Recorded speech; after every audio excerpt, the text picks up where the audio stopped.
तो अब हम ट्वेल्थ फेल के पहले और दूसरा भाग को सुन चुके हैं। तो अब हम लोग अगला तीसरा भाग में चलते हैं।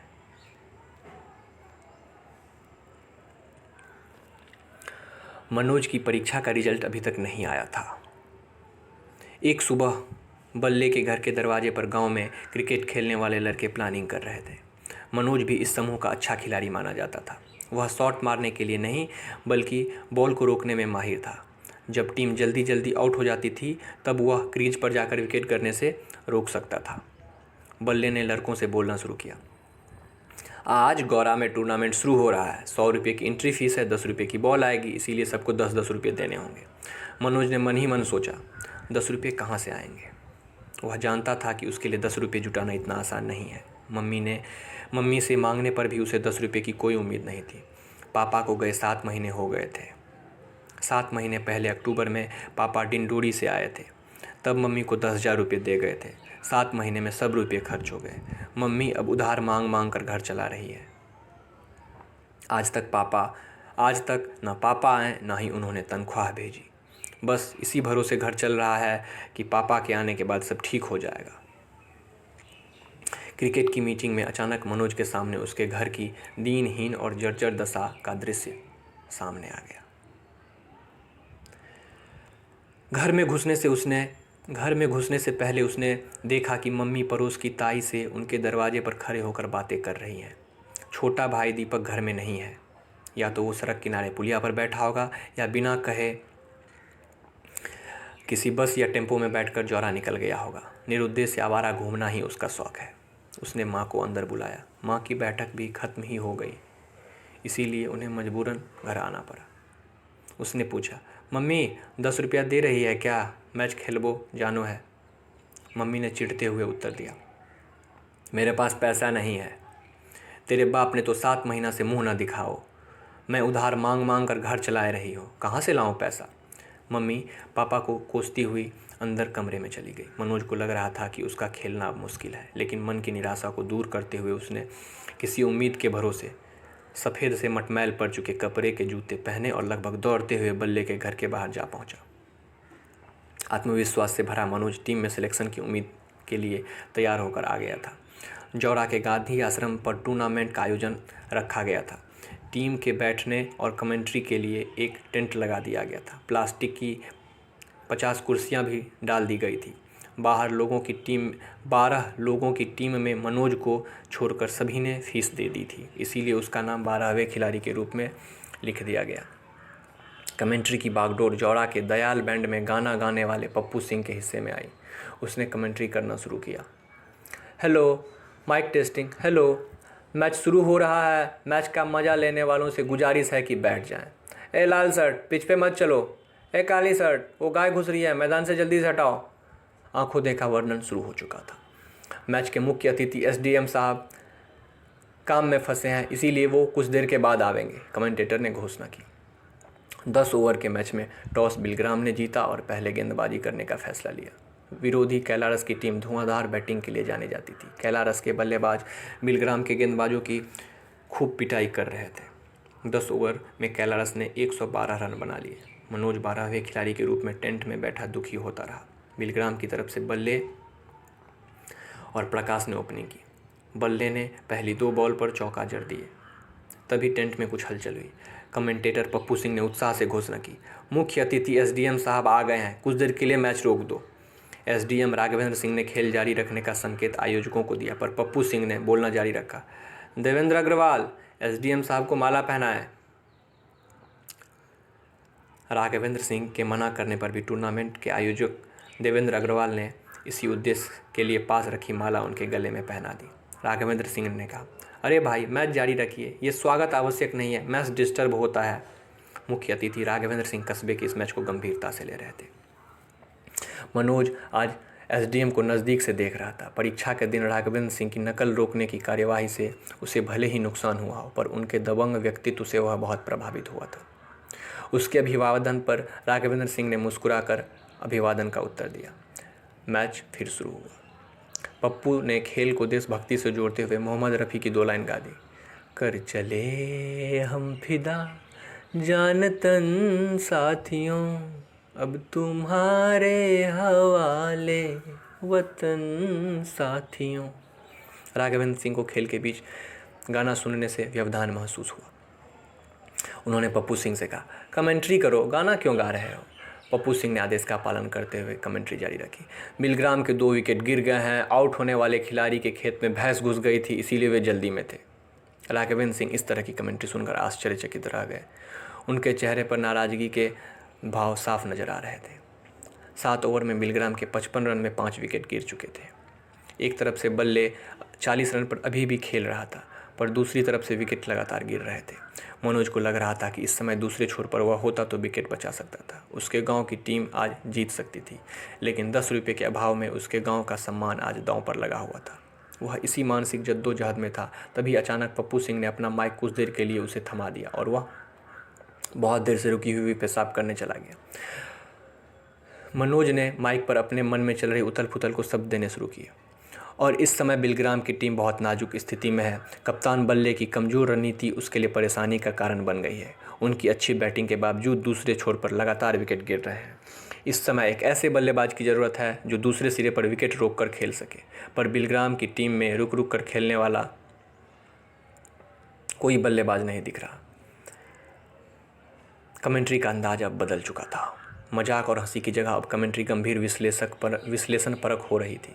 राघवेंद्र सिंह का ध्यान अचानक बदली कमेंट्री की भाषा और विश्लेषण पर गया। वह इस तरह की कमेंट्री से प्रभावित दिखाई दिए। पप्पू सिंह पेशाब करके वापस आ गया। उसने मनोज से माइक ले लिया। तभी राघवेंद्र सिंह ने आदेश के स्वर में पप्पू से कहा, उसी लड़के को बोलने दो, तुम कुछ देर उधर बैठो। मनोज को मैच न खेलने का जो दुख था वह राघवेंद्र सिंह द्वारा की गई इस तारीफ से कम हो गया। उसने मैच खत्म होने तक कमेंट्री जारी रखी। अंतिम विकेट गिर गया, बिलग्राम की टीम हार गई। सर झुकाए बल्ले और दूसरा खिलाड़ी वापस टेंट की तरफ आ रहे थे। मनोज ने कविता के माध्यम से अपनी कमेंट्री जारी रखी। लहरों से डरकर नौका पार नहीं होती, कोशिश करने वालों की कभी हार नहीं होती। बल्ले ने अपनी टीम को अकेले जिताने की भरपूर कोशिश की, इसीलिए आज का मैच बल्ले के अकेले संघर्ष के लिए याद किया जाएगा। हार के बावजूद बल्ले के लिए ताली बजनी चाहिए। मनोज की इस कमेंट्री के कारण सभी लोग बिलग्राम की हार को भूल कर बल्ले की बैटिंग पर ताली बजाने लगे। उसने अपनी कमेंट्री से गांव का सम्मान जौड़ा में बचा लिया। दोनों टीमों को प्रमाण पत्र बांटने के बाद एसडीएम राघवेंद्र सिंह ने मनोज से कहा, तुम अच्छा बोलते हो, क्या नाम है तुम्हारा। उसने जवाब दिया, मनोज कुमार शर्मा। बिलग्राम की टीम बल्ले के टेम्पो में बैठकर वापस अपने गांव की ओर चल दी। राघवेंद्र सिंह मनोज के दिल पर छा गए। अपनी तारीफ़ के लिए हमेशा लालायित रहने वाले मनोज को आज भरपूर तारीफ़ मिली थी। एक दीवानापन सा उसके दिल पर छा गया था। भाग 4। मनोज के पिता ओमवीर शर्मा को गांव आए हुए 1 महीना हो चुका था। वेतन के रुके हुए पैसे मम्मी को मिल गए थे। मम्मी ने उधार पटा दिए, लेकिन वह पापा की आदत जानती थी कि उन्हें घर की चिंता कभी नहीं रही। नौकरी पर जाते हैं तो महीनों घर नहीं लौटते। अब घर आए हुए भी उन्हें 1 महीना हो गया था, पर नौकरी जाने का नाम नहीं ले रहे थे। राज्य सरकार के किसी विभाग में कृषि विस्तार अधिकारी के पद पर क्या इतनी छुट्टी मिलती है कि 1 महीने सरकारी नौकरी पर ना जाया जाए। माँ ने एक दिन पिता से ऊंची आवाज़ में पूछ ही लिया, अब नौकरी पे कब जाओगे। पिता को नौकरी करने के अपने अंदाज पर किसी का हस्तक्षेप बिल्कुल पसंद नहीं था। उन्होंने उसी ऊंचाई के स्वर में माँ को जवाब दिया, तू अपना काम कर, तू क्या जाने नौकरी कैसे करते हैं। तेरे खानदान में कौन ने करी है नौकरी, गवार, अनपढ़ कहीं का। माँ को अपने खानदान पर पिता का व्यंग पसंद नहीं आया, सो उसने जवाब दिया, मेरे खानदान में तो ना करी, पर तुम कैसी नौकरी कर रहे हो मैं जानती हूँ। साल भर गायब रहते हो, यहाँ कौन के भरोसे छोड़ जाते हो हमें। उधार मांग मांग कर घर चला रही हूँ। लेकिन पिता इस तरह की खरी खोटी से डिगने वाले इंसान नहीं थे। वे माँ की तरफ ध्यान दिए बिना सरकारी कागजों को पढ़ते रहे। तभी उनका छोटा भाई श्यामवीर आया। श्यामवीर ने पलंग पर बैठते हुए अपने बड़े भाई ओमवीर को संबोधित करते हुए कहा, भाई साहब, मनोज फेल है गयो। श्यामवीर को उम्मीद थी कि भाई साहब मनोज के फेल होने की खबर सुनकर दुखी हो जाएंगे, लेकिन पिता अपने भाई की इस सूचना से अप्रभावित रहे। उन्होंने अपने फैले हुए कागज समेट कर पलंग के नीचे रखे संदूक में रखे और उठकर जाने लगे। श्यामवीर ने अपनी खबर को और अधिक मसालेदार बनाते हुए फिर से कोशिश की। हिंदी छोड़ सब विषय में फेल है गयो। पिता को देखकर लग रहा था कि उन्हें अपने बेटे के फेल होने की नहीं, किसी अपरिचित के फेल होने की खबर सुनाई गई है। सुख दुख, क्रोध, विषाद से परे उनका चेहरा पूर्ववत बना रहा। फेल पास, यश अपयश, उन्नति अवनति से परे था उनका व्यक्तित्व। वे श्यामवीर को अनसुना कर बक्से में छोटा सा ताला लगाकर उसे एक दो बार हिलाकर देखने के बाद उस बक्से को पलंग के नीचे सरकाकर बाहर जाने लगे। श्यामवीर मनोज के फेल होने के रोचक विषय पर शायद लंबी चर्चा चाहता था, इसीलिए उसने फिर से कोशिश की। गणित, फिजिक्स, केमिस्ट्री में 10 नंबर भी न छू पायो। अंग्रेजी में 50 में से 12 नंबर आए हैं। मजबूत दिल के पिता ने अपने पुत्र की इस प्रोग्रेस रिपोर्ट को भी अनसुना कर दिया। पिता को चुप देखकर माँ ने बोलना शुरू किया, मोड़ा फेल है गयो और इनके कान पे जूं ना रेंगती। पिता ने जब यह उलाहना सुना तो वह सिगरेट सुलगाकर पलंग पर बैठ गए। उन्होंने दो तीन लंबी कस खींची और श्यामवीर के चेहरे को देखा। श्यामवीर ने अपना अभियान जारी रखा। उसने अपने बड़े भाई को उनके कर्तव्य के बारे में कुछ भूली हुई बातें याद दिलाना शुरू की। मैंने तो पहले ही कही थी कि मनोज को अपने साथ ले जाओ, साथ रहेगो तो कुछ पढ़ लेगो, गांव में आवारागर्दी ही करेगो, है गयो फेल। मनोज 8वीं क्लास तक पिता के साथ ही रहा था। रायपुर, गरियाबंद और फरसाबाद में पूरा परिवार साथ रहा, लेकिन 4 साल से मनोज, दीपक, छोटी बहन रजनी और माँ को गांव में ही रहना पड़ रहा है। पिता उन्हें अपने साथ डिंडोरी नहीं ले गए। मनोज ने पढ़ाई के लिए सबसे ज़रूरी 4 साल गांव में रहकर बर्बाद कर दिए। दीपक को पढ़ाई में कोई रुचि नहीं थी। उसने तो 8वीं के बाद ही पढ़ाई छोड़ दी थी और रजनी तो लड़की थी। पिता की नज़र में उसे पढ़ाई की कोई ज़रूरत ही नहीं थी। पिता को अब श्यामवीर के इस एक तरफा डिस्कशन में बिल्कुल रुचि नहीं रही। उन्होंने पलंग पर बैठे बैठे सिगरेट की राख को झाड़ा और भारी आवाज़ में निष्कर्ष वाक्य बोला, अगले साल है जाएगा पास। इतना कहकर वह लापरवाही से और झूमती हुई चाल से सीढ़ियों से नीचे उतरने लगे। उतरते हुए माँ से कहा, 10 बज गए हैं, नाश्ता कब बनावेगी? भूख से मारने का विचार है का? मनोज को जब पता चला कि वह हिंदी को छोड़कर सभी विषयों में फेल हो गया है तो वह दुखी होकर पुलिया के किनारे हनुमान जी के मंदिर चला गया। हनुमान जी की मूर्ति के सामने बैठा हुआ काफ़ी देर आंसू बहाता रहा। हिंदी के पेपर में उसे 100 में से 62 नंबर मिल गए थे। हिंदी सरल होने के अलावा उसकी रुचि का विषय भी था। उसे उपन्यास, कविताएं और कहानियां पढ़ने का बहुत शौक था। केवल लेकिन हिंदी अकेले बेड़ा पार नहीं लगा सकती थी। अंग्रेजी ने भी धोखा दे दिया था। माय बेस्ट फ्रेंड पर निबंध लिखते समय केवल पहली लाइन मनोज ने ठीक लिखी थी, my best friend is Rakesh. इसके बाद उसे टूटी फूटी गलत स्पेलिंग और गलत टेंस का सहारा लेना पड़ा था। वह 2-3 लाइन के आगे लिख भी नहीं पाया था। मंदिर के बाहर निकलकर वह अपने दोस्त राकेश के घर चला गया। दुखी मनोज को राकेश ने सांत्वना देते हुए कहा, अब तो दिन भर है गयो, कब तक मुँह लटकाए रहेगो? अगले साल पास है जाएगो। कुंभ को मेला ना ने जो 12 साल बाद आवेगो, हर साल परीक्षा होएगी। विष्णु फर्स्ट डिवीज़न से पास हो गया था। अपने पास होने की खुशी पर मनोज को सांत्वना देना उसकी मजबूरी भी थी। उसने मनोज से कहा, मैंने तो पहले ही कही थी कि पढ़ ले, नकल को कोई भरोसा ना है।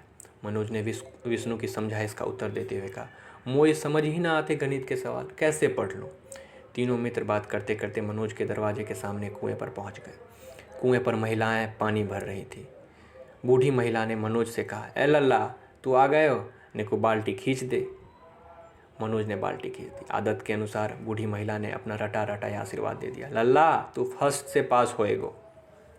मनोज ने आशीर्वाद सुना तो निराश फीकी हंसी उसके होठों पर आ गई। तब तक उसके चाचा श्यामवीर भी कुएं के पास आ चुके थे। उन्होंने भी बुढ़िया का दिया हुआ आशीर्वाद सुन लिया, सो उनसे रहा नहीं गया। उन्होंने अपनी आवाज़ को तेज करते हुए सुनाना प्रारंभ किया, जिससे आसपास खड़े ज़्यादा से ज़्यादा लोग सुन सके। अरे ताई, फर्स्ट का आवेगो, मनोज तो पास ना हो पायो, फर्स्ट की बात तो दूर। वहाँ खड़े सभी लोगों ने श्यामवीर द्वारा दी गई जानकारी को सुन लिया था। मनोज अपने इस सार्वजनिक अपमान से आहत हो गया। राकेश के दिमाग में बहुत देर तक एक बात रुकी हुई थी। उसने कहा, मैं तो कह रहो पढ़ाई लिखाई में अब कुछ ना धरो, BA MA चप्पल चटका रहे हैं। मनोज तू तो को काम धंधा शुरू कर दे। मनोज को राकेश का विचार अच्छा तो लगा, पर वह अपने घर की आर्थिक स्थिति जानता था। राकेश, धंधे के लिए लाखों रुपये चाहिए, कहाँ से आएंगे? निराश और अनिश्चित मनोज अपने घर पहुंच गया। छोटा भाई दीपक सुबह से गायब था। माँ अपने छोटे बेटे के इस तरह गायब होने से परेशान थी। माँ ने पिता से दीपक के अब तक घर न आने की चिंता व्यक्त की। सवेरे आ जाएगो, परेशान ना हो, तू रोटी बना, इतना कहकर पिता निश्चिंत भाव से छत पर टहलने लगे। अगले दिन सवेरे आ जाएगो, परेशान ना हो तू रोटी बना, इतना कहकर पिता निश्चिंत भाव से छत पर टहलने लगे। अगले दिन सुबह 7 बजे दीपक घर आया। दीपक अपने किसी दोस्त के यहाँ जौड़ा चला गया था।